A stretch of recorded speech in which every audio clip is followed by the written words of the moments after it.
In today's video, I'm going to teach you how to make Gantt chart in Miro. We'll go from a blank board to a clear, shareable project timeline you can manage with your team. Start by opening Miro and creating a new board.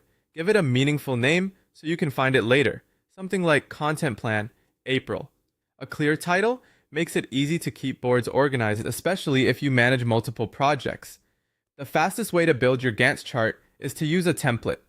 Open the templates panel on the left, search for Gantt chart, pick the one that fits your style, and choose Use Template.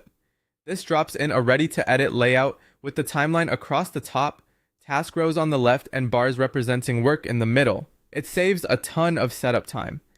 Next, customize your timeline. Click the date labels along the top and set the period that matches your project. Use a daily view for high-frequency work like content posting, a weekly view for client projects, or a monthly view for longer campaigns. Make sure the start and end dates reflect your actual schedule so everything lines up correctly.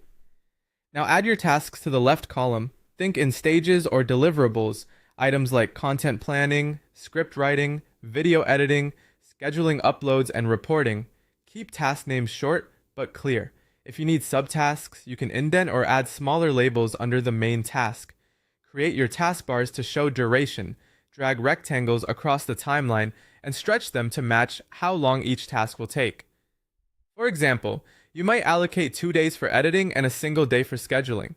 Keep bars aligned to their task rows for readability. Duplicating and then adjusting bars can help you maintain consistent sizing. Assign owners and details so the chart becomes a living source of truth. Inside each bar, or next to the task, add the owner's name, a status such as pending, ongoing, or done, and any key tools involved, like your design or documentation platform.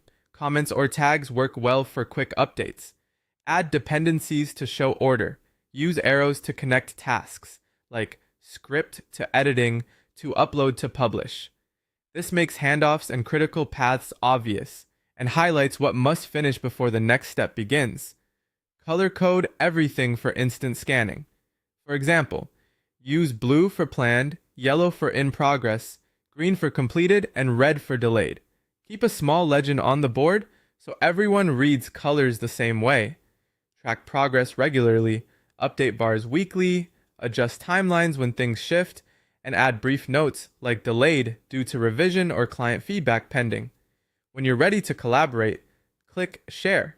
Set view-only access for clients and edit access for your team. That's it.